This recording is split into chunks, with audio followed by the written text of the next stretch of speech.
Uma boa noite, sejam bem-vindos aí à primeira turma de workshop de psicologia clínica, na qual eu apresento mais um estudo de caso aí para vocês, nos preceitos da minha pesquisa, na qual desenvolvi meu PhD em Washington, D.C.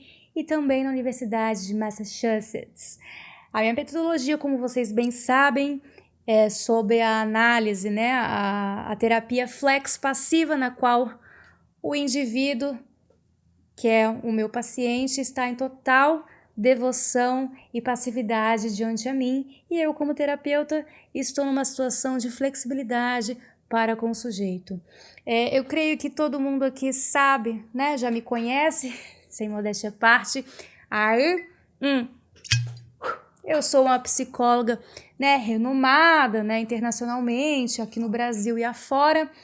Sei que todos sabem, né? Todo mundo aí teve acesso ao meu Lattes, né? De várias páginas. E sabem também que sou conhecida por grandes feitos, não é? Um dos meus casos aí mais sucedidos dos quais eu estarei relatando aqui hoje. Então seja bem-vindo a essa oportunidade que eu tô oferecendo aí para vocês, tá bom?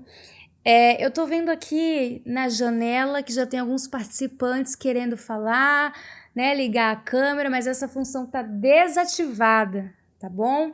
Porque isso aqui, veja bem, não é uma mesa redonda, não é um bate-papo, não me interessa compartilhar e ficar ouvindo, né, as trocas que vocês querem fazer, não, tá? Isso aqui vocês vão fazer suas anotações como bem entender, mas cada um vai ter direito a 2 comentários aqui na caixa de mensagem, ó, aqui abaixo, tá? Na lateral também vocês podem estar levantando a mão para perguntar, mas lembrando que é apenas 2 comentários por pessoa. Desativei o microfone justamente para isso também.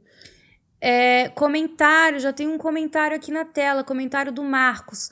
Boa noite, doutora, é um prazer estar aqui. Estou muito feliz. Não entendi exatamente. Posso comentar aqui nas dúvidas apenas 2 vezes? Boa noite, obrigada. Sim, Marcos. As pessoas têm direito, cada participante, de comentar apenas 2 vezes, né? Perguntas, relatos quaisquer. Menos você, porque você acabou de gastar uma pergunta. Então, você tem direito a uma pergunta só, tá? É uma pena que você tenha, né, gastado dessa forma, com uma pergunta até um pouco estúpida, porque, né, eu disse anteriormente. Mas é bom porque os seus colegas, né, agora vão ter certeza que são apenas 2 perguntas por pessoa. Ok? Vamos lá, nós daremos início aqui ao primeiro tópico. Eu vou até abrir o slide, caso necessário. É um estudo de caso sobre o paciente Roberto Freitas Nunes, no qual Mas eu mal comecei, gente, já tem outra pergunta aqui, mal comecei a análise complexa. Comentário da Leila. Doutora, me desculpe. Boa noite. Eu sou psicóloga recém-formada. Que bom, Leila.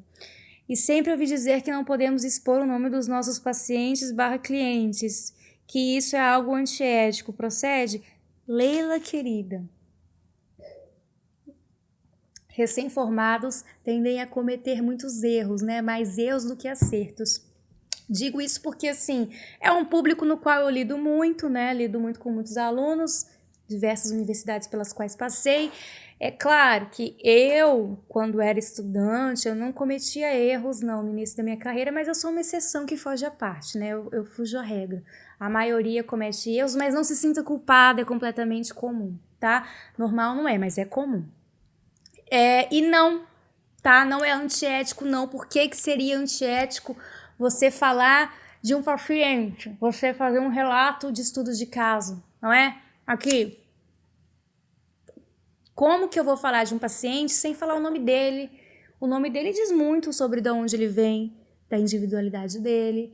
O nome de uma pessoa é a identidade dela. Já dizia Freud, o nome de uma pessoa é a segunda identidade dela. A primeira identidade do ser humano, do indivíduo, é os seios fartos da mãe, cheio de leite. E a terceira, não menos importante, é a figura do pai ausente, né? Então, a segunda aí, com certeza, é a identidade, né? O nome do indivíduo. Roberto Freitas Nunes é o estudo de caso aqui, na qual a gente vai entrar. Não tem vergonha dessa exposição, não, tá? Essa exposição não tem pra que ter vergonha, não.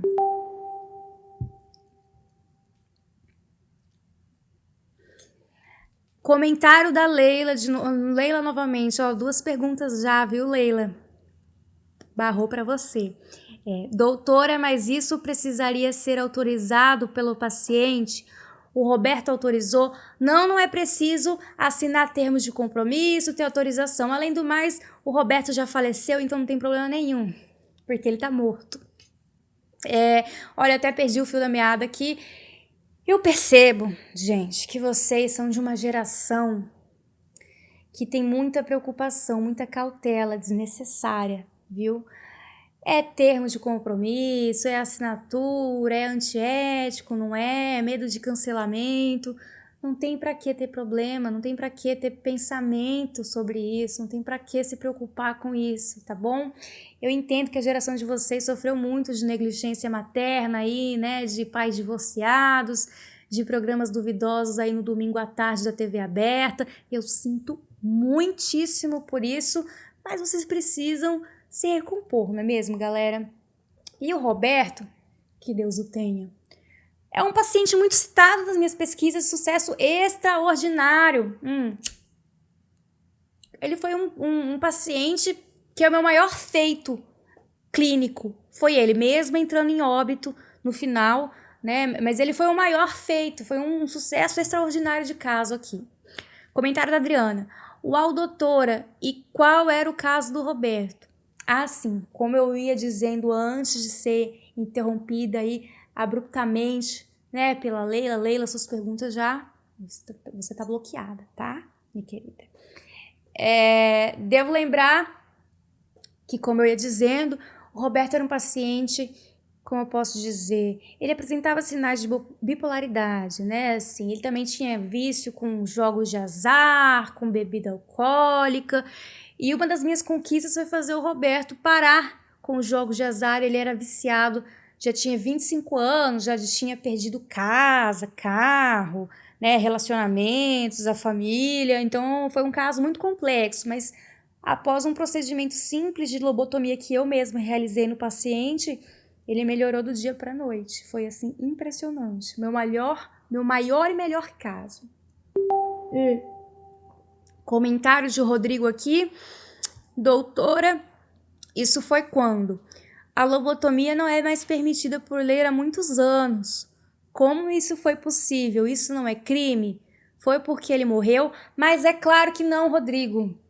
Muitas pessoas, elas têm essa visão errada do processo de lobotomização, né, da lobotomia, e são receosas com isso, né? Assim como tem pessoas que são receosas com armas de fogo, né, receosas aí com desastres, tem essas pessoas que implicam com a lobotomia, mas não é nada disso. A lobotomia feita por um profissional certo, ela é muito bem realizada. Veja bem, o Roberto, eu retirei 1/3 do córtex pré-frontal dele, né? E costurei aí também com as amígdalas cerebrais, tirei um pouquinho do cerebelo também, deu ao todo acho que uns 500 gramas aí de pedaços de cérebro. Isso não afetou em nada no paciente. Acho que as pessoas esquecem que o cérebro é um órgão muito inteligente, é um órgão complexo, né? Grande. Você pode retirar 500 gramas, né? Meio quilo, não tem problema não. Eu costumo comparar esse processo com a retirada de um copo de água no meio do Oceano Pacífico. O que é um copo de água em meio ao Oceano Pacífico? É nada, né? Então a lobotomia é exatamente assim. Super eficaz, tá? Comentário da Sandra aqui. Incrível, doutora. Venho estudado sobre esses processos e realmente não sabia disso. Bom saber, né? Vou pesquisar a respeito. Bom, Sandra, pesquise mesmo. Gostaria de saber qual foi a complicação que levou o paciente a óbito. Roberto, ele faleceu aí devido a um processo, né, um procedimento de bichectomia, né, mal realizado. Infelizmente, há profissionais péssimos em qualquer área, né? Mas como eu disse, vocês podem ficar tranquilos em relação à exposição de paciente, porque eu vejo que, sabe, a gente precisa disso para as nossas pesquisas, e claro, que não são todos, né? Como o prezado aqui que eu cito, o Roberto mesmo, ele já tá morto, né? Não tem nem o que falar, morto não fala, né? Então, ó, não tem problema algum. Inclusive, isso me lembrou de um paciente, esse eu não vou nem citar o nome para vocês não ficarem, né? Que eu vi que eu já deixei vocês muito excitados, né? Muito instigados. Este paciente, ele é um global, muito famoso, está em horário nobre, loirinho, não vou nem comentar mais o resto, né? Mas ele chegou até mim, uma depressão profunda, num estado de depressão severa, e ele já havia passado por vários outros profissionais, terapeutas, muitos profissionais até chegar a mim, e eu o curei. Ele vinha aí com uma questão muito forte sobre autoaceitação, amor próprio, ele era destruído, né? Problemas aí, provavelmente na gestação da mãe dele, que deve ter sido muito complicada. E resultou no que é, né? Resultou no que ele é. Mas ele foi curado, eu curei ele, né? Eu passei aí uns processos estéticos para ele fazer, ele passou por vários procedimentos estéticos, né? Eu sugeria para ele aí o clareamento anal, que eu vejo que faz muito bem para os meus pacientes, eles ficam realmente, né, com mais serotonina, mais disposição, né? Ficam se sentindo melhor, né? Volta para aquela fase anal, como Freud diz, né? A fase oral, a fase anal, e o clareamento anal, ele instiga muito a pessoa, né? O ser humano. Então, ele fez o procedimento aí de clareamento anal, foi muito bem feliz em sua decisão e tá aí curado da depressão, dei alta pra ele essa semana mesmo, ele tá muito feliz, eu curei ele, mais um caso aí que eu resolvi, sem modéstias pais, né? Para encerrar aqui, eu vou responder só mais uma. Sabrina me mandou uma mensagem aqui. Doutora Eva, eu vi que a senhora está fumando, vi que a doutora está fumando, e eu me lembrei que tem um paciente que ele tenta há muitos anos parar com o vício ao cigarro. Eu gostaria de dicas ou se isso é possível trabalhar na terapia. Primeiramente, eu vou te responder com uma outra pergunta, tá, Sabrina? Pra quê? Pra que parar de fumar? Você para de comer? Você para de respirar? Você para de dormir? Não para, né? Então pra que vai parar de fumar? Eu não entendo isso, essas nuances, né? Esse encasquetamento com fumo, com cigarro. Eu fumo há muitos anos, né? Uns 12 anos, mas eu escolho quando eu fumo e eu escolho não fumar quando não fumar. Não é um vício, né? Vício, não existe vício. Você faz porque você quer. Ninguém tá apontando uma arma na sua cabeça, não é? Então, acho que isso é uma bobajada, né? Do seu paciente tem que fumar sim. Eu acho que isso beira o lúdico, né? Porque isso, para mim, não faz sentido racional algum, ok? Não se esqueçam, no próximo encontro, aí, no próximo workshop, vamos entrar num tópico muito importante referente aí os arquétipos, né, a interpretação de sonhos, no qual eu vejo que muitos terapeutas dissociam e erram e entram em contradição e no final perdem o emprego porque são ruins e não são como eu.